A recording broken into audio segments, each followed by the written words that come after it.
নবীজি আসতেছে, কোন নবীর উসিলাই সব, আমরা কোন নবীর উম্মত। নবীজি আসতেছে, নূরের খেলা খেলতে খেলতে ইসমাইলের কপাল হইয়া আস্তে আস্তে খাজা আব্দুল্লাহর কপালে। জোরে জোরে কান সুবহানাল্লাহ। এই তো নবী আইসা গেছে, কি মজার ব্যাপার। আব্দুল্লাহর কপালে যখন এই আমার আপনার নবী নূরে মুহাম্মাদি সাল্লাল্লাহু আলাইহি সাল্লাম, যার নাম আল্লাহ নিজে রাখলেন রাহমাতাল লিল, বলুন রাহমাতাল লিল, যিনি নাম রাখছেন ইনার নাম আবার নিজের রাব্বুল আলামিন, আর যার নাম যার উসিলায় সব, তার নাম রাখছে রাহমাতাল লিল আলামিন। আচ্ছা, আমার নবীর নামটা কে রাখছে কোন তো? দাদি রাখছে? দাদাই রাখছে? ফুফু রাখছে? নামটা কে রাখছে? আল্লাহ। আল্লাহু আকবার বলুন। এই নবীর উম্মতই তো আমরা। আব্দুল মুত্তালিব বলেন, আমার নাতির নাম সর্বপ্রথম আমি আকাশের মধ্যে আওয়াজ শুনেছি। কিভাবে? আব্দুল মুত্তালিব বলেন, আমি শুনেছি যেদিন আমার বৌমা আমেনা বিকাল থেকে চোখের পানি ছেড়ে দিয়ে কান্দে। ব্যথা, কি ব্যথা? খবর পাইছে সন্তান হবে, কিন্তু কেউ নাই, অসহায় স্বামীহারা।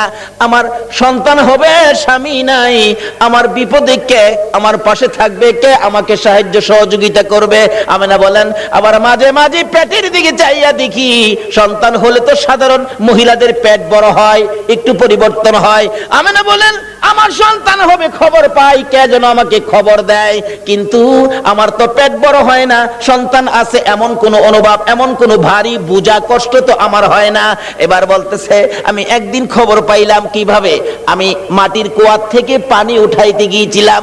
আমিনা বলেন, বালতি নিয়ে গেলাম, পানি উঠাবো। কুয়ার পারে দাঁড়ানোর পরে কে যেন সাফা পর্বতে দাঁড়ায় ডাকতেছে, রে জিবরাইল, দেখ আমার বন্ধুর মা আমেনা পানি উঠাইতে আসছে। এত নিচ থেকে আমার বন্ধুরে পেটে লইয়া পানি উঠাইলে বন্ধুর মার কষ্ট হবে রে জিবরাইল, তুমি জলদি করে যাও, আমার বন্ধুর মা আমেনার হাতের বালতি নিচে ছাড়ার আগে আগে নিচের পানিগুলি তুমি জিবরাইল উপরে উঠাইয়া দাও।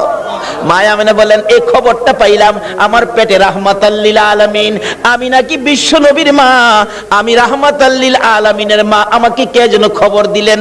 এমন সময় দেখি মাটির নিচের পানিগুলো এমনি করে গর্তের মুখ বরাবর আইসা গেছে।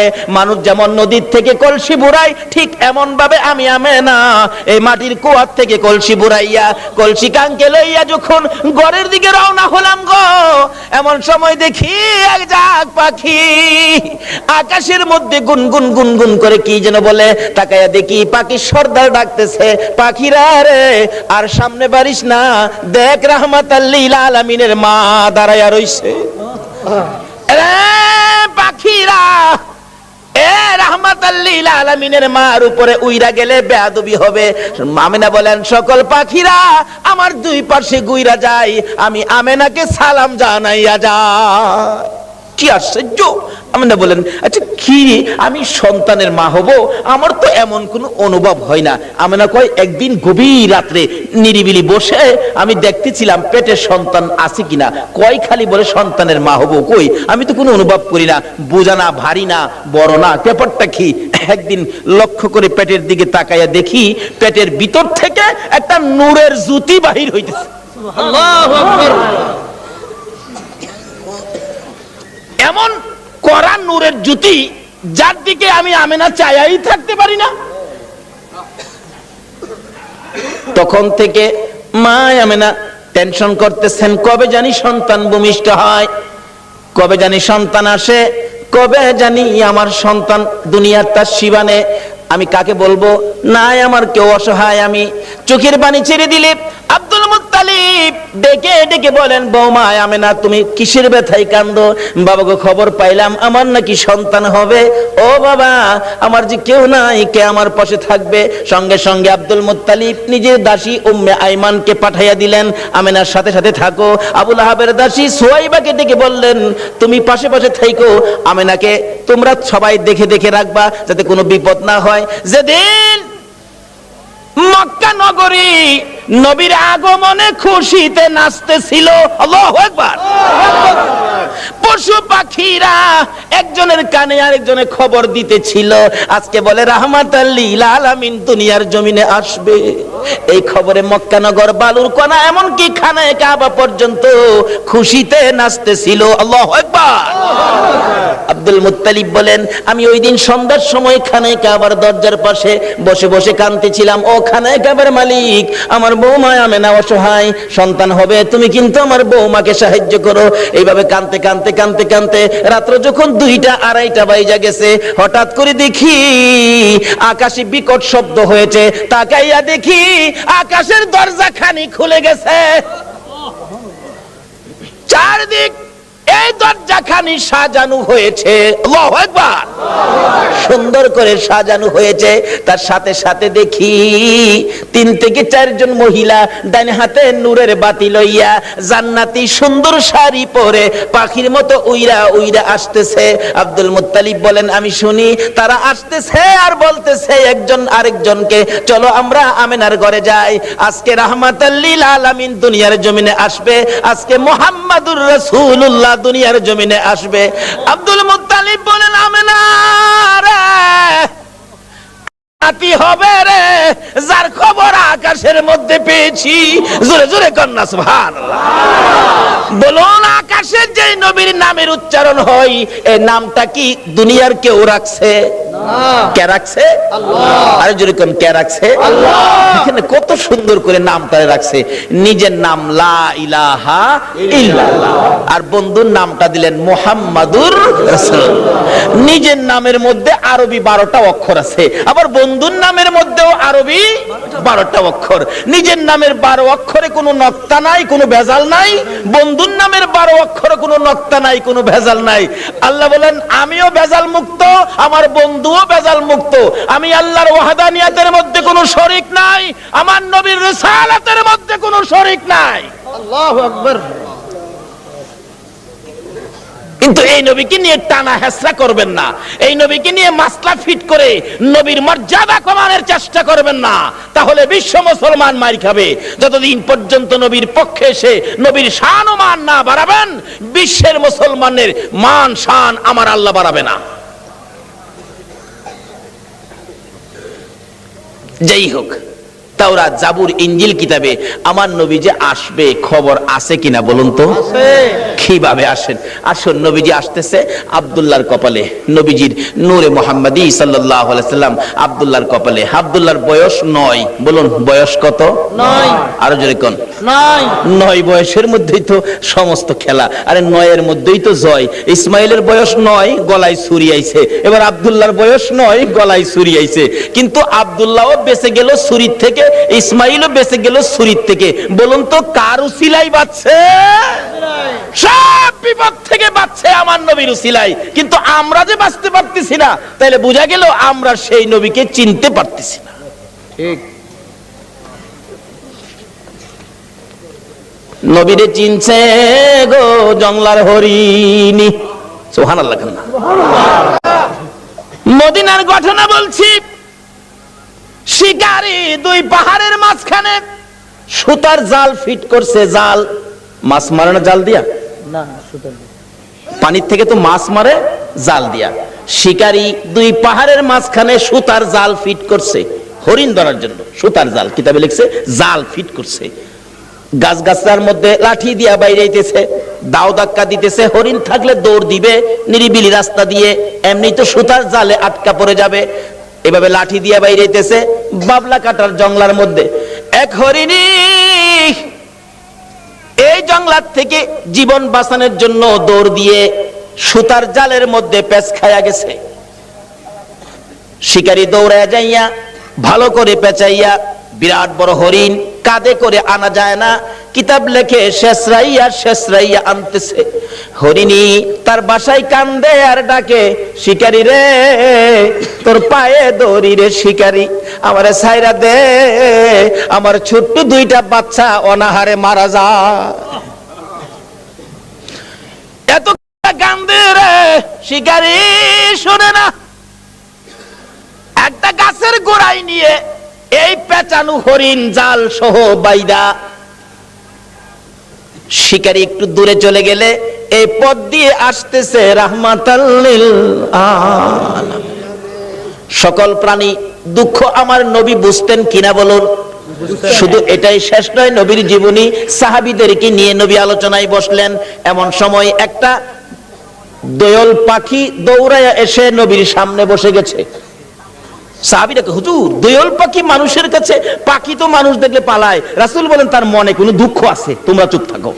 একটু পরে আরেকটা বাজ পাখি পাশে বসে গেছে। হুজুর একটা বাজ পাখি আইছে, তারও কোনো দুঃখ আছে, তোমরা বসো। রাসূল জিগায়, দোয়েল পাখি কি দুঃখ তোমার? দোয়েল পাখিটা কাতর সুরে বলতেছে, হুজুর এই বাজ পাখিটা আমার সারাদিন যাবত দৌড়াইতেছে, ধরতে পারলে আমার কলিজাটা খুইলা খাবে। আল্লাহর নবী গো, এই বাজ পাখিটা আমারে খাইবার জন্য দৌড়াইতেছে, হুজুর আমার এটা মনে বড় দুঃখ। কয় কি তোমারে খাওয়ার লেগে দৌড়াইতেছে? এই বাজ পাখি তুমি? হুজুর সন্ধ্যার সময় গাছের ডালে বইছি, পেটে খিদা, এই খিদা নিয়ে সারাদিন এটারে দৌড়াইতেছি, হুজুর দরতাল্লা আমি খাই আমার কলিজাটা ঠান্ডা করুম। হুজুর রাসূল দেখে সমস্যা কাউর চেয়ে কাউর কম না। আমার নবী ডাকতেছে, দোয়েল পাখি আয় আয়, তোরে খাইতে চাইতেছে, আয় দিগায়। হাতের মধ্যে নিয়ে নবীজি আদর করে বলে দিলেন, যাও যাও তুমি চলে যাও। দোয়েল পাখি চলে গেছে। হ্যাঁ, বাজ পাখি কয় খাইছে, দোয়েল ছাইরা দিছে, আমারে সাইজ করব। নবীজি ডাকে, দোয়েল পাখি তুমি চলে গেছো? বাজ পাখি জি আসো। হুজুর সাইরা দেন, আমি খাইতাম না। জায়গা হুজুর আমি জীবন আর খাইতাম না, আমি সাইরা দেন। নবী কয়, তোমার পেটে যখন খিদা তুমি আয়ো না, একটা কাইক সামনে দে, আবার দুই কাইক পিছে যায়। আর এইটা করতেছো কেন বেটা? আস না, সামনে আয় না। আরে বেটা আয়, সামনে আয়। হুজুর মাফ করে দেন, আমি খাইতাম না জায়গা হুজুর। আমার নবী ডাকে, বাজ পাখি তোমার যখন পেটে বড় খিদা, আয় আমার পাশে আয়, আমি নবীর গাল থেকে দুই টুকরা গোশত খাইয়া তোর কলিজা ঠান্ডা করে যা। আয় আমার গাল থেকে গোশত খা। বাজ পাখি নবীর সুন্দর চেহারার দিকে তাকাইয়া দুইটা চোখের পানি জর্জর করে ছেড়ে ছেড়ে কাঁদতেছে আর বলতেছে, হুজুর আর আমার খাইতে হবে না, আপনার সুন্দর বিচার দেখে, আপনার সুন্দর চেহারা দেখে না খাইয়া আমি বাজ পাখির কলিজা ঠান্ডা হইয়া যায়। বলতেছিলাম সকল পশু পাখিরা পর্যন্ত আমার নবীর কাছে শান্তি পাইতো, সমস্যার সমাধান পাইতো, কিন্তু আমরা উম্মত হইয়া নবী দ্বারা সমস্যা সমাধান করতে পারলাম না।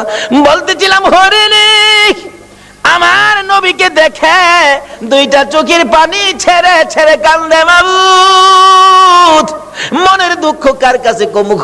তোমার বন্ধু আইসা গেছে, আমার জবানটা খুলে দাও না, তোমার বন্ধুর সাথে কথা বলি। আমার আল্লাহ বলেন, হরিণী রে আমার বন্ধুর সাথে কথা বলার জন্য জবান চাইছস, যা আমি আল্লাহ খুলে দিলাম। সুবহানাল্লাহ। হরিণের কথা পর্যন্তই আমার আল্লাহ শুনে বন্ধুর পক্ষে যদি যায়, আমরা যদি নবীর পক্ষে থাকি, বলুন আমাদের কথা আল্লাহ শুনবে কিনা?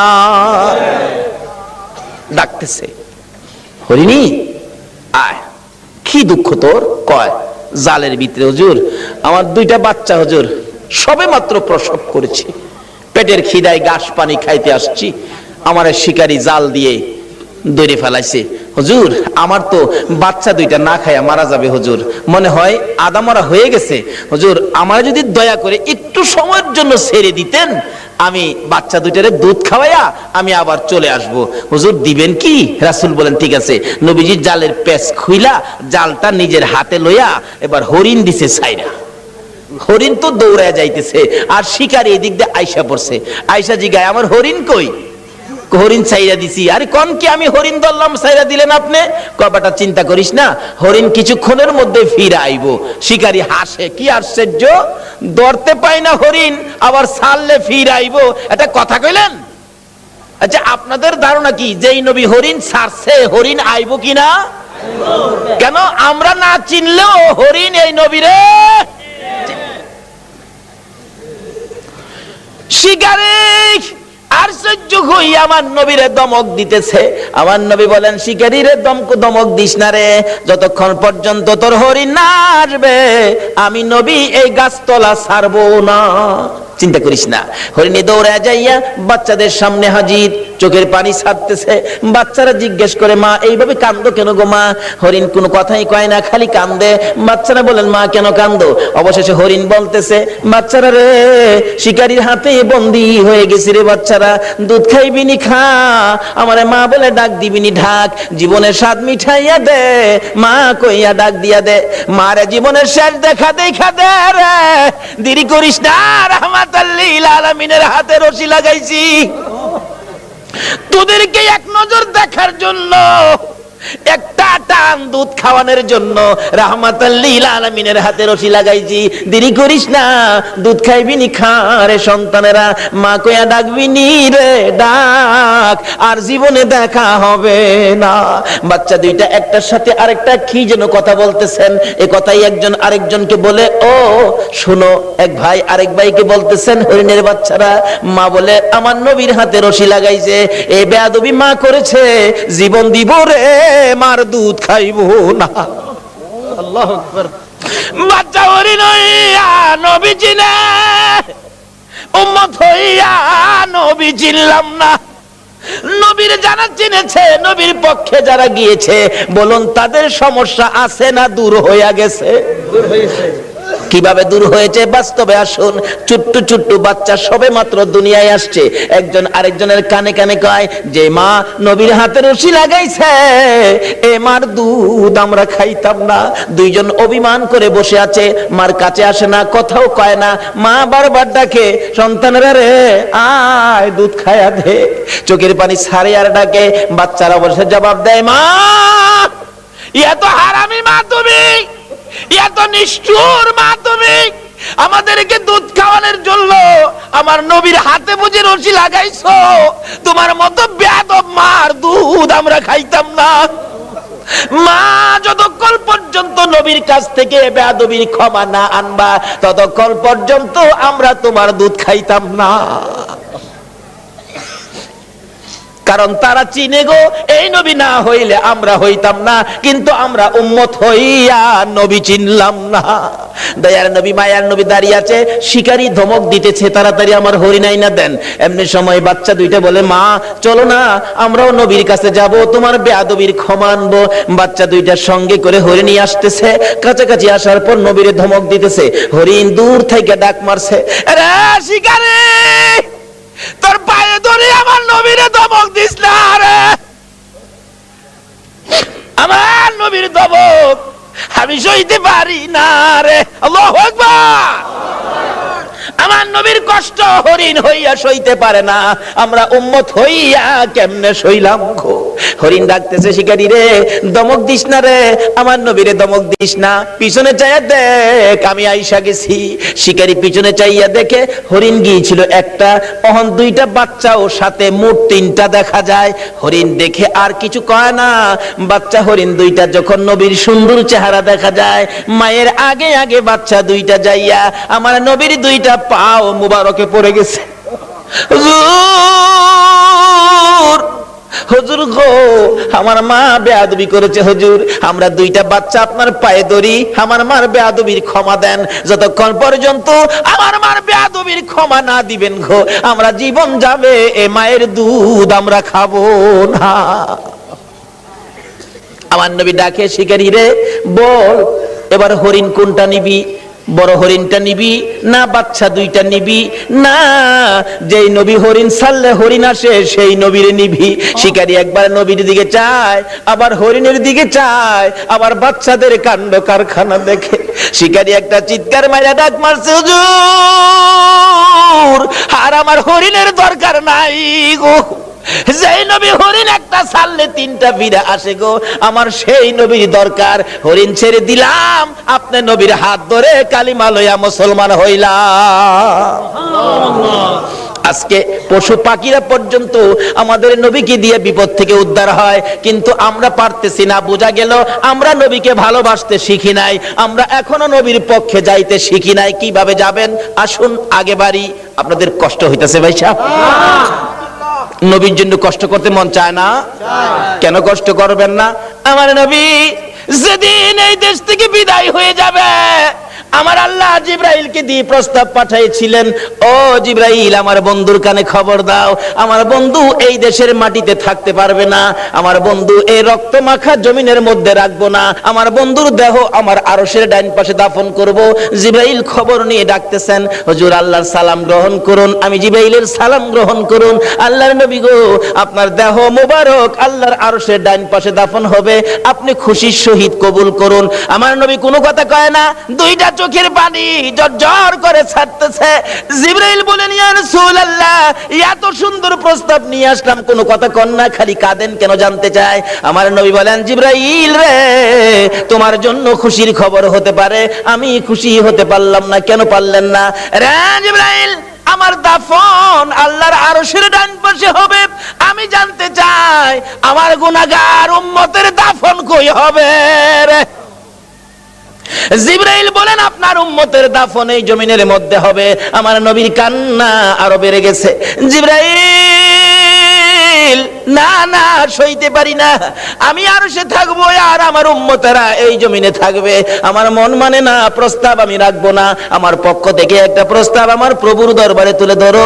জিবরাইল রে, আমার গুনাহগার এতিম উম্মতেরা যেই জমিনে থাকবে, আমি নবী আরশে যাব না রে, আমি আমার গুনাহগার উম্মতের পাশে সেই জমিনের মধ্যে শুয়ে থাকবো।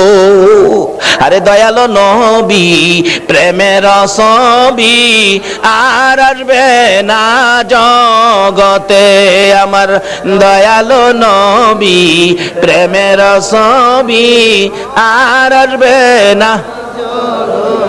হাসর দিনে উম্মত বিনে, হাসর দিনে উম্মত বিনে যাবে না নবীজি বেহেশতে, দয়ালো নবী, প্রেমের ছবি আর আসবে না জগতে, আমার দয়ালো নবী, প্রেমের ছবি আর আসবে না। 63 সাল জিন্দেগি কাটছে বলে উম্মতি, 63 সাল জিন্দেগি কাটছে বলে, এখনো কান্দে শুয়ে মদিনাতে নবী, এখনো কান্দে শুয়ে মদিনাতে, দয়ালো নবী, প্রেমের ছবি আর আসবে না জগতে, আমার দয়ালো নবী, প্রেমের ছবি আর আসবে না। বাবারা ভাইরা, এই নবীকে চিরানোর জন্য আল্লাহ যে কত কিসিমের সিস্টেম করেছে দেখছেন। নিজের নাম রাব্বুল আলামিন, বন্ধুর নাম রাহমাতাল লিল আলামিন, নিজের নাম লা ইলাহা ইল্লাল্লাহ, বন্ধুর নাম মুহাম্মাদুর রাসূলুল্লাহ, নিজের নামে 12 অক্ষর, বন্ধুর নামে 12 অক্ষর, নিজের নামে 12 অক্ষরে কোনো নক্তা নাই, বন্ধুর নামের 12 অক্ষরে কোনো নক্তা নাই। আল্লাহকে বন্ধু, তোমার নামে 12, আমার নামে 12, রাইতে দিলাম 12, দিনে দিলাম 12, 24 ঘন্টা। বন্ধু গো, তোমার আর আমার নাম একত্রিত করে কালিমাটা বানাইলাম। 24 ঘন্টায় যা গুনাহ করছে তোমার উম্মতেরা, 24 অক্ষরের কালিমাটা যদি একবার লাগায়া দেয়, আমি 24 ঘন্টার গুনাহ আমি মাফ করে দিব। এইভাবে সিস্টেম করে আমার আপনার নবীকে বুঝাইতে চায়। এটা আদম নবীকে না, ইব্রাহিম নবীকে না, মুসা নবীকে না, ঈসা নবীকে না, একমাত্র বুঝাইতে চাই নবী মুহাম্মদুর রাসূলুল্লাহ সাল্লাল্লাহু আলাইহি ওয়াসাল্লামকে। এই নবীকে চিনতে পারলে কোনো সমস্যা থাকবে না, সব দূর হয়ে যাবে। আসুন, এই নবীকে চিনবেন কিভাবে? চিনাইতেছে ছোট কাল থেকে, নবী দুনিয়ায় আসে নাই, তার আগের থেকে খবর। তাওরাত, জাবুর, ইনজিল কিতাবে নবীর আগমনের খবর আছে কিনা বলুন তো? নাকি আপনারা দুনিয়াতে আইসে পরে মক্কাবাসী বুট দিয়া নবীরে নবী বানাইছে? আমাদের দেশের কিছু লোকের ধারণা নবীরে বুট দিয়া ওই বানাইছে। কি যে টানা হেসরা, কেউ কেউ নবীরে মাটি দা বানাইছে। গত 2 রাত আগে এক মাহফিলে গেছি, একবারে জোর গলায় কইতাছে, আবার যুক্তি দিতাছে, কয় শুনেন বাবারা, এক জাতের আলেম বাইরিছে নবীরে নূর কয়। ফেরেশতারা তো নূরের তৈরি, ফেরেশতাদের কোনো প্রস্রাব পায়খানা করে? শ্রোতারা কয় না। নবী যদি নূরের তৈরি হইতো, নবী তো প্রস্রাব পায়খানা করতো না। নবী প্রস্রাব পায়খানা করছে না? আবার জিগায়। শ্রোতারা কয় জি করছে। তাইলে নবী নূর হইছেন করতে? নূরের হইলে তো প্রস্রাব পায়খানা বন্ধ হইতো, কেমনে যুক্তি দিয়ে বুঝা দেন? কোন নবীরে মাটি দা বানাইছে? নাউজুবিল্লাহ কান্না। নবীরে মাটি দা বলে বানাইছে? আমার নবী হযরত জাবের রাদিয়াল্লাহু তাআলা প্রশ্ন করেছিলেন, ইয়া রাসূলুল্লাহ, সৃষ্টি সম্পর্কে কিছু বলুন। রাসূল বলেন, আউয়ালু মা খালাকাল্লাহু নূরি। বলুন, এই হাদিসটা কি কেউ অস্বীকার করতে পারবে? আউয়ালু মা খালাকাল্লাহু নূরি। রাসূল বলেন, জাবের, সর্বপ্রথম তোমার নবীর নূর মুবারককে সৃষ্টি করা হয়েছে। এই কথাটা নবীজি বলছে, তাহলে কথাটা সত্য হবে না মিথ্যা হবে? নবী কইব নূর, আপনি যদি কোন মাটি, তাইলে কথাটা সঠিক হইল? নবীজি খালি নূর এটাই না। হযরত উসমান গনি জিন্নুরাইন কিতাবের মধ্যে উসমান গনির নামটা আসলেই লেখা হয় জিন্নুরাইন, অর্থাৎ উসমান গনি নবীজির দুই মেয়েকে বিবাহ করেছিলেন বিদায় উসমান গনির নামের মধ্যে লকব হলো জিন্নুরাইন, অর্থাৎ দুই নূরের অধিকারী। যে মৌলবী কয় নবী মাটি, হ্যাঁ নিজেও পড়ছে উসমান গনি জিন্নুরাইন, সন্তানেরা নূর, আর নবী বলে মাটি। এরকম কিছু ধাক্কা ধাক্কি আমাদের বাংলাদেশে আছে কিনা বলুন তো? এই বলে ইসলাম তারে বিশ্ববাজারে ধ্বংস করে দিচ্ছে। আল্লাহ বলছে ইসলাম আমার মনোনীত ধর্ম, নবী বলছে সুন্নি জামাত আমার মনোনীত জামাত, এর বাইরে কোনো জামাত নাই। জোরে কোন সুবহানাল্লাহ। মক্কা নগর যেদিন বর্বর যুগ ছিল, মেয়ে হইলে জীবিত দাফন করত, জীবিত মাটি দিত। আমার নবী দুনিয়াতে আসার পর এই অবস্থা যখন চলতেছিল, নবীজির একজন সাহাবী, যে নাম দাহিয়া কালবি, নিজের হাতে 70 থেকে 72টা কন্যাকে জীবিত দাফন করেছে। 72টা মেয়েকে জীবিত দাফন করেছে। ও মা বোনেরা, তোমাদের শান, তোমাদের মান, তোমাদের ইজ্জত বাড়িয়েছে নবী মুহাম্মদুর রাসূলুল্লাহ। তোমরা তো এই নবীর পক্ষে আসতে রাজি হও না। আসো আগে বাড়তেছি। বলতেছিলাম তোমাদের শান ও মান কিভাবে বাড়াইছে। দাহিয়া কালবি 72টা সন্তান, 72টা মেয়ে আশপরশী সহ দাফন করেছে জীবিত। এখন তার নিজের বাচ্চা হবে, বিবির পেটে বাচ্চা, ব্যবসার উদ্দেশ্যে বাহিরে যাবে। বিবিকে বলে গেছে, বিবি যদি ছেলে হয় রাইখা দিবি সোনার প্যাকেট করে, আর যদি মেয়ে হয় গলা টিপে মারবি, না হয়তো ছুরি দিয়া জব করবি। চলে গেছে, আল্লাহর কুদরত মেয়ে হয়েছে। মেয়েটা এত সুন্দর, একবারে বাপের চেহারা, সেই জন্য দরদি মা মেয়েটার নাম রাখছে জামিলা। জামিলা শব্দের অর্থই হলো সুন্দর।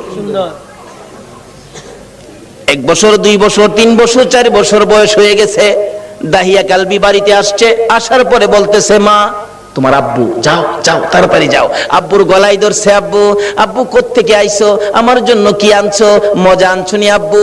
দাহিয়া কালবি জিগায়, বিবি কার? স্বামী গো তোমার। ওই একবার তোমার চেহারা আমি মারতে পারলাম না। ও মা বোনেরা, তোমরা জীবিত দাফন করতো, গলা টিপা মারতো, আর এই নবী আয়া তোমরার দাম কত বাড়াইছে। দাহিয়া কালবি বলেন, বিবি এ কি করলি? আমার গলায় কলঙ্কের হার পরাইলি। বিবি গো তোমার জামিলাকে গোসল করাইয়া দাও, ভালো কাপড় পরাইয়া দাও, তোমার জামিলাকে লইয়া আমি বেড়াইতে যাব। মা ভাবছে আমার জামিলার প্রতি বুঝি স্বামীর মায়া হয়ে গেছে, সন্তান হিসাবে বুঝি আর মারবে না, মায়া বুঝি হয়েছে। বাবা বাবা ডাক শুনে জামিলাকে গোসল করাইতে গেলে জামিলার মা বলেন, কেন জানি গো আমি জামিলার মাথায় পানি দিতে পারি না, আমার হাতে পানি উঠে না, আমি জামিলাকে গোসল করাইতে পারি না, আমার মন ভেঙে গেছে, আমি জামিলাকে কাপড় পরাইতে পারি না, আমার কলিজার মধ্যে দাও দাও করে আগুন জ্বলতেছে। বলুন, সন্তানের উপর যদি কোনো বিপদ আসে আগে খবর জানে কে? আর যদি কোন কে জানে? আজকে এই মা কি জিনিস, বাবা কি জিনিস আমরা চিনি না। বলতেছিলাম জামিলার মা কাপড় পরাই, চোখের পানি ছাড়ে। জামিলা জিজ্ঞেস করে, মা আমাকে কাপড় পরাও, তুমি কাঁদো কেন? জামিলার মা বলেন, রে সন্তান, আয় আমার দূরের মেয়ে, আমি যে তোমার কাপড় পরাই গোসল করাই, কেন জানি আমার কলিজার মধ্যে আগুন জ্বলতেছে। বুঝি না তোমার বাবা জানি কোন বেড়ানি বেড়া। সঙ্গী করে লইয়া রওনা হলেন। মা পিছন থেকে ডাকতেছে, জামিলা রে, আমি মার বুক খালি করে যাইস না রে জামিলা, যতক্ষণ পর্যন্ত বাড়িতে ফিরে না আসবি আমি মা রাস্তাটার মধ্যে দাঁড়াইয়া থাকবো। দুঃখিনী মা রাস্তায় দাঁড়িয়ে আছে। ও মা বোনেরা, তোমরা কেন এই নবীরে চিনো না? দাঁড়িয়ে আছে। একটু পর একটু সময় পার হয়ে যায়। জামিলাকে নিয়ে এক পাহাড়ের চিপায় চলে গেছে। দাহিয়া কালবি পাহাড়ের চিপায় যাইয়া জামিলাকে দাঁড় করাইয়া গর্ত করতেছে। গর্ত করতে করতে এই পরিমাণ গর্ত হয়ে যাওয়ার পর জামিলা জিগাই, বাবা গো, এত কষ্ট করে গর্ত করতেছো কেন? তুমি না বেড়াইতে যাইবা? বাবা চলো না আমরা বেড়াইতে যাই। এই কথা বলতে দেরি নিষ্ঠুর পাষাণ দাহিয়া কালবি জামিলাকে ঘাড় ধরে গর্তের ভিতরে ফেলাইয়া বুকের উপর পাড়া দিয়া দাঁড়াইয়া বড় বড় পাথরগুলো বুকে মারতেছে। জামিলা এমন একটা চিৎকার মারে আল্লাহর আরশ পর্যন্ত কেঁপে ওঠে। আল্লাহু আকবার। জামিলা ডাকতেছে, মাবুদ, কোন অপরাধে গো আমার বাবা আমারে মারে? আমারে মাইরো না, আমি মেয়ে হইয়া জন্মের পরে যদি তোমার কলঙ্ক হয়, বাবা গো আমারে মাইরো না, আমারে ছেড়ে দাও। আমি জামিলা এমন একটা দেশে চলে যাব যেখানের মানুষ দাহিয়া কালবি চিনে না। নিষ্ঠুর পাষাণ পিতা মানলো না, বুকের উপর পাড়া দিয়ে পাথরগুলি দিচ্ছে। একটু পরে পরে মেয়েটা ডাকে, বাবা গো আমারে মাইরো না। শেষ নিঃশ্বাসটা যখন বাহির হয়ে যায়, বালু দিলেন, পাথর দিলেন, পাথর ফাইটা বালু ফাইটা শব্দটা বাহির হয়, বাবা গো আমারে মাইরো না। শেষ নিঃশ্বাস ত্যাগ করে বিদায় হয়ে গেলে দাহিয়া কালবি বলেন, আমি যত দূর যাই আমার কানের মধ্যে আওয়াজ আসে, সন্তান আমারে ডাকতেছে, বাবা গো আমারে মাইরো না। মনটা মানতেছে না, কি করলাম, এত সুন্দর করে আমারে বাবা কইয়া ডাকতো। দৌড়া বিবির কাছে গিয়ে কাঁদতেছে, বিবি গো, ও বিবি, আমার জামিলা কই গো বিবি? বিবি কান্দে, স্বামী আমার কলিজাটা কেন জানি ধাউ ধাউ করে আগুন জ্বলতেছে। বিবি গো, আমি তো তোর জামিলারে জীবিত দাফন করে আসছি। বিবি কান্দে, স্বামী কি করলা? একটা দৌড় মারছে আমার নবীজির দরবারে, ইয়া রাসূলুল্লাহ, আমি দাহিয়া কালবি অপরাধী আপনার কাছে আসছি। কি করেছো হুজুর? আমি 70 থেকে 72টা মেয়ে জীবিত কবর দিয়েছি, কিন্তু শেষ মেয়েটা আমার নিজের মেয়েটা ছিল, এত সুন্দর চেহারা ছিল। হুজুর আমার যখন বাবা কইয়া ডাকছে গো, এখন তো আমি ডাক আর বলতে পারি না। হুজুর গো, এই অপরাধ কি আমি ক্ষমা পাবো? আমার নবী বলেন, দাহিয়া কালবি রে, আয় আমার পাশে আয়, আমার হাতে হাতটা লাগাইয়া একবার কালিমা শরীফ পাঠ করে দে, আমি তোর পক্ষ থেকে আল্লাহর কাছে ক্ষমা চাবো, আমার আল্লাহ তোরে ক্ষমা করে দিব। আমার নবী ওই দিনের পর ঘোষণা করে দিলেন, আর কোন মেয়ে সন্তান মারা যাবে না, জীবিত কবর দেওয়া যাবে না। যার একটা মেয়ে হবে সে বেহেশতি হবে, যার 2টা মেয়ে হবে সে বেহেশতি হবে, যার 3টা মেয়ে হবে আমি রাসূলের সাথে বেহেশতি হবে। জোরে জোরে কোন সুবহানাল্লাহ। বলুন, মেয়ের দাম বাড়াইছে কিনা আমার নবী? এখন মহিলারা এই নবীর পক্ষে আসা দরকার আছে কিনা? ও মা বোনেরা, যদি আমার নবীর পক্ষে আসতে পারো, দেখো না পুরস্কার কি আসে। বলতেছিলাম, নওফেলের মেয়ে মরিয়ম তরবারিটা হাতে লইয়া যুদ্ধের পোশাকটা পরে ঘোড়ার উপর সোয়ার হইয়া ডাক মারছে, একটা চক্কর লাগাইয়া, রে মক্কার যুবতীরা আয়, আমি নওফেলের মেয়ে মরিয়ম ডাক দিলাম। ডাক দেওয়ার সঙ্গে সঙ্গে 200 যুবতী মহিলা নওফেলের মেয়ে মরিয়মের পক্ষে এসে গেছে। সুবহানাল্লাহ। আমার নবীর নূরে মুহাম্মাদের পক্ষে নওফেলের মেয়ে মরিয়ম আগে তরবারি ধরেছে। মহিলারা গো, তোমাদের ভাগ্য ভালো গো, তোমরাই তো আমার নবীর পক্ষে আগে গিয়েছো। এবার তরবারি লইয়া খানে কাবার চারপাশে দাঁড়ায় গেছে যুবতীরা। আব্দুল মুত্তালিবের পাশে যাইয়া তরবারি উড়াইছে নওফেলের মেয়ে মরিয়ম। রে আব্দুল মুত্তালিব, আব্দুল্লাহর গলায় ছুরি দেওয়া যাবে না। আব্দুল্লাহর গলায় যদি ছুরি দিতে চাও, এই যে দেখো 200 তরবারি তোমার পাশে দাঁড়াইয়া গেছে, আজকে আমি এই মক্কা নগরীতে রক্তের বন্যা বসাইয়া দেব। পারবা না দিতে? একটু পরে গো, আপনাদের মতো যুবকেরা তরবারি লইয়া চারপাশে ঘেরাও করে ফেলেছে। যুবকেরা ডাকতেছে, ও আব্দুল মুত্তালিব, আব্দুল্লাহর গলায় ছুরি দিতে দেব না, আমাদের রক্ত থাকতে আব্দুল্লাহকে জব করতে দেওয়া হবে না। ব্যবসায়ীরা দোকানপাট বন্ধ করে খানে কাবার চারপাশে ঘেরাও করে ডাকতেছে, রে আব্দুল মুত্তালিব, আব্দুল্লাহকে জব করা যাবে না রে, আব্দুল্লাহ মক্কা নগরীর সম্পদ, আব্দুল্লাহর দেখে আমরা ব্যবসায় গেলে ব্যবসায় লস হয় না, আব্দুল্লাহকে দেখে কাজ কামে গেলে কাজ কামে বিপদ হয় না। জোরে জোরে কন্যা সুবহানাল্লাহ। আমার আল্লাহ বলেন কেন বিপদ হবে আব্দুল্লাহর দেখে গেলে? আব্দুল্লাহর কপালে যে রাহমাতাল লিল আলামিন, কেন বিপদ হবে? মা বোনেরা, তোমার মতো মহিলা ছিল নওফেলের মেয়ে মরিয়ম, নিজের জীবন দিতে রাজি, আমার নবীর বাবার কুরবানি হইতে রাজি না। ডাকতেছে, দেওয়া হবে না। আল্লাহর কুদরত 100 বারের মাথায় টান দিলে আব্দুল্লাহর নাম আসলো না, 100 উটের নাম আসলে নবীজির দাদা আব্দুল মুত্তালিব সঙ্গে সঙ্গে খানায় কাবার সামনে 100 উট কুরবানি করে দিলেন। আদায় হয়ে গেল। এবার বড় হইতে শুরু করলো খাজা আব্দুল্লাহ। 19 বছরে পৌঁছলে নওফেলের মেয়ে মরিয়ম বারবার খালি ডাকে, কি আব্দুল্লাহ রে, তোর পায়ে দড়ি, তোর বাবারে বলিস আমারে নি তোর বউ বানাবো, তোর ঘরে নি তুইলা নিব। ও আব্দুল্লাহ, আমার বাবার কোটি কোটি টাকার সম্পদ, কেউ নাই, আমি মাত্র আছি।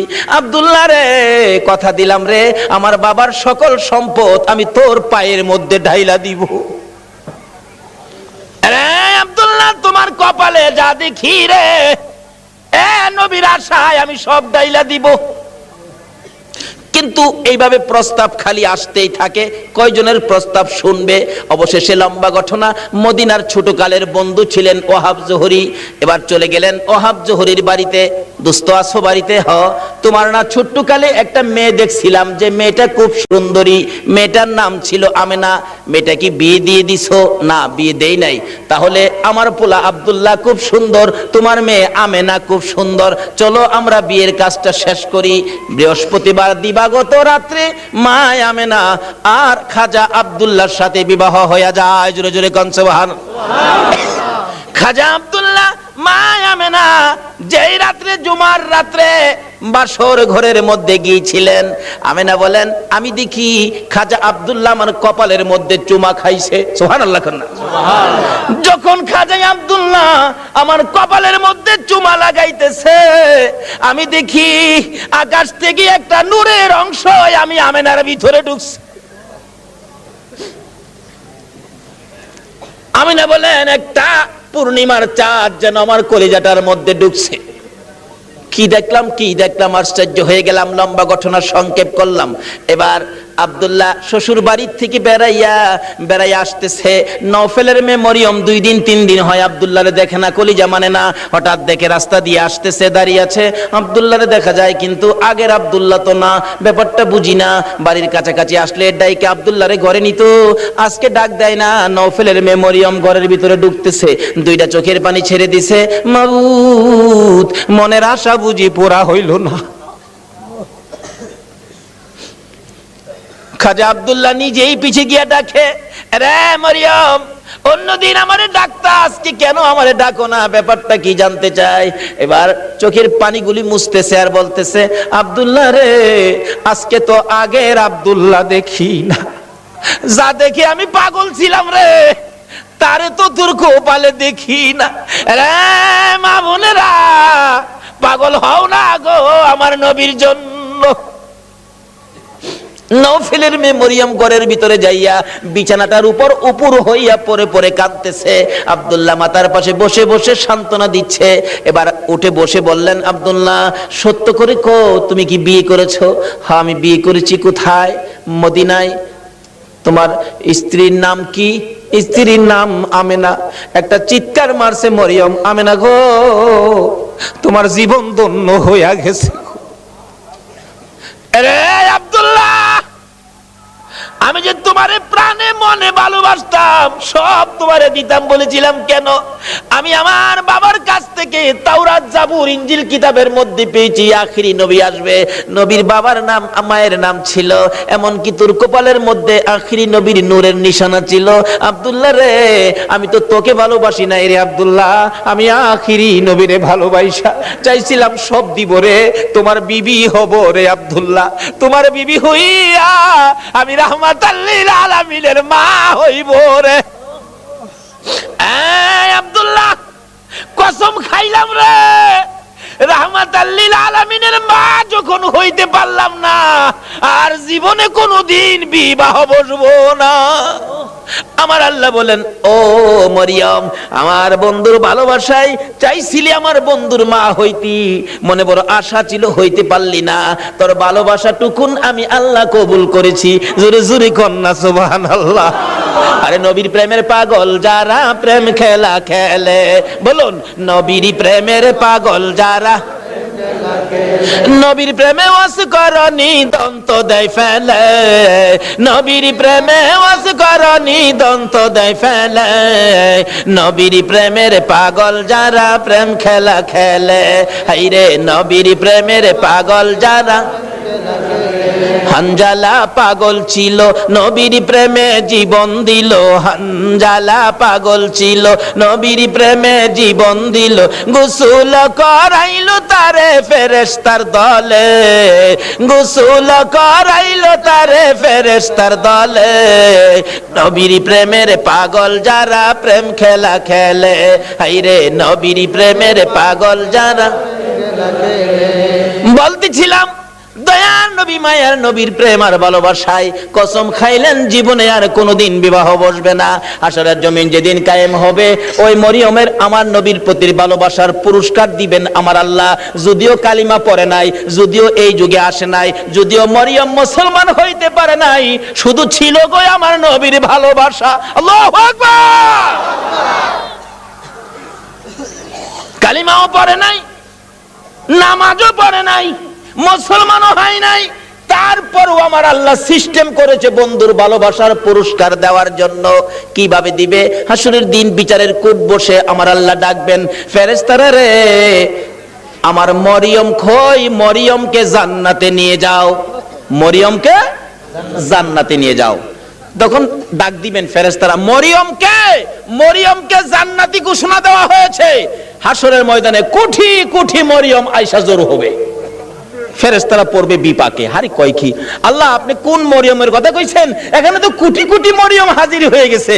আল্লাহ বলবেন, আরে না, এই মরিয়ম না তো, ঈসা নবীর মা মরিয়ম কই দেখ। ঈসা নবীর মা মরিয়মকে ডেকে আনবেন। ঈসা নবীর মা কই, আমি। আপনি জান্নাতি হবেন, যান, আপনি জান্নাতে যান। অন্য অন্য মরিয়ম নামের মহিলারা এবার চোখের পানিগুলি ছাড়তে থাকবে, ঠোঁট দুইটা ভাঙতে থাকবে, চেহারাটা কালো হয়ে যাবে। আমার আল্লাহ বলবেন, রে ফেরেশতারা, মরিয়ম নামের মহিলাদের মনটা খারাপ হয়ে গেছে, যা, আমি আজকে ঈমান বুঝি না, নামাজ বুঝি না, রোজা বুঝি না, কালিমা বুঝি না, এ মরিয়ম নামের যত মহিলা আছে বলুন নওফেলের মেয়ে মরিয়ম পড়ছে কিনা? পড়ছে, পড়ছে। রে ফেরেশতারা, মরিয়ম নামের যত মহিলা এই ময়দানে আছে রে, আমি সবাইকে আজকে মাফ করে দিলাম। নবীর ভালোবাসায় ওই মরিয়মকে ভিতরে ঢুকানোর জন্য আমার আল্লাহ সাধারণ ক্ষমার ঘোষণা দিয়ে দিছে। আল্লাহু আকবার। ভালোবাসার পুরস্কার কত, আসুন আরো সামনে বাড়ি। কষ্ট হইতাছে আপনাদের? নবীর জন্য কষ্ট করবেন না, কষ্টটা কার জন্য করবেন? আল্লাহু আকবার। আসুন না আগে বাড়ি। ছিলাম এই নবীর ভালোবাসায়, যারা বসে আছো গো, পুরস্কারের বাজেট আমার আল্লাহ করতেছে, আর একটু অপেক্ষা করুন, বাজেট ঘোষণা হয়ে যাবে। সুবহানাল্লাহ কন্যা। কিভাবে ঘোষণা হবে? এই তো সামনে আসতেছে। আল্লাহ সিস্টেম করেছেন, আমি রব্বুল আলামিন, আমার বন্ধু রাহমাতাল লিল আলামিন, আমি লা ইলাহা ইল্লাল্লাহ, আমার বন্ধু মুহাম্মাদুর রাসূলুল্লাহ, আমার নামে 12 অক্ষর, আমার বন্ধুর নামে 12 অক্ষর, আমার নামে নক্তা নাই, বন্ধুর নামে নক্তা নাই, আমার নামে 24 ঘন্টার মধ্যে 12 ঘন্টা, আমার বন্ধুর নামে 12 ঘন্টা। আমার আল্লাহ কিভাবে মিলাই, জোরে জোরে কোন সুবহানাল্লাহ। নিজের নামে শেষেও রব্বুল আলামিন, বন্ধুর নামে শেষেও রাহমাতাল লিল আলামিন। দেখছেন না, দুনিয়াতে সিস্টেম করে নামে নামে মিল থাকলে কি কয়, কি কয়? মিতা, মিতা কয় না, মিতা কয়, দুস্থ কয়, বন্ধু কয়। নামের মিল থাকলে আল্লাহ তখন খুশি হয়। কি রে, এই মিতা পাইলে কই? আরে আমি তো আমার বন্ধুর সাথে নামের সাথে নামের মিল করে বন্ধুত্ব করেছি, তোরা কি এই বন্ধুত্ব করছস? জোরে কর না সুবহানাল্লাহ। নামাজ পড়বেন, আসুন, নামাজ কবুল হবে না নবী যদি না থাকে। রোজা রাখবেন, রোজা হবে না নবী যদি না থাকে। হজ করবেন, হজ হবে না নবী যদি না থাকে। আসুন আগে বাড়ি, আমার নবী আসতেছে। আল্লাহু আকবার কান্না। মা আমেনা বলেন, যেদিন রাহমাতাল লিল আলামিন আমার পেটে তার শিব নিছে, ওই দিন থেকে রাতের বেলায় আমি আমেনা যখন ঘুমের ঘরে ঘুমাইতে যাই, আমারে কে যেন আয়েশা খবর দেয়, আমেনা গো সাবধানে থাইকো, তুমি সাধারণ কোনো মহিলা নয়, তুমি রাহমাতাল লিল আলামিনের মা। লম্বা ঘটনা সংক্ষেপ করলাম। আমিনা বলেন, যেদিন রাহমাতাল লিল আলামিন দুনিয়ার জমিনে আগমন করবে, আমার আল্লাহ বলেন, দুনিয়ার মানুষ রে, আমার বন্ধু যদি না হইতো কিছুই হইতো না। লাউলা কালামা খলাকতুল আফলাক, সব বানাইলাম বন্ধুর জন্য। বলুন কার জন্য বানাইলো? নবীর জন্য। আমার আল্লাহ বলেন, আমার বন্ধু বিশেষ মেহমান। সুবহানাল্লাহ কান্না। আমার বন্ধু বিশেষ মেহমান। বন্ধু যাওয়ার আগে আদম নবী পাঠাইলাম, যাও ক্লিয়ার করো। শীষ নবী পাঠাইলাম, ক্লিয়ার করো। মুসা নবী পাঠাইলাম, পরিষ্কার করো। ইব্রাহিম নবী পাঠাইলাম, সুন্দর করে সাজাও। সমস্ত পৃথিবীকে প্যান্ডেল বানাও। সমস্ত পৃথিবী হলো নবীর আগমনের প্যান্ডেল। আল্লাহু আকবার কান্না। সমস্ত পৃথিবী নবীর আগমনের প্যান্ডেল। নবী যদি না হইতো পৃথিবী হইতো না। বলুন, এই মাহফিল যদি না হইতো প্যান্ডেল কি হইতো? না। প্যান্ডেলের কারণ মাহফিল। আমার আল্লাহ বলেন, পৃথিবীর কারণ আমার বন্ধু। সমস্ত পৃথিবী প্যান্ডেল বানাইলাম, আমার নবী বিশেষ বন্ধু আসবে। এমনকি মক্কা নগর স্টেজ বানাইলাম। মক্কা নগর কি? আর জোরে কোন? মক্কা নগর স্টেজটা মক্কা নগরী বানাইলো কেন? মক্কাতে মানুষের কষ্ট, যেহেতু আল্লাহর সৃষ্টি কিছুই নাই। আমার আল্লাহ কয়, মক্কা নগরী পাথরের দেশ, মানুষের খাবারের কোনো জিনিস নাই, এই জায়গাটার মধ্যে আমার নবীরে পাঠায়। জোরে কোন না সুবহানাল্লাহ। নবী যখন এই জায়গার মানুষের দুঃখ দুর্দশা দেখে আমার কাছে আবদার করবে, আমি আল্লাহ নবীর আবদারে সব বাজেট দিয়ে দিব। বলুন তো, নবীর বরকতে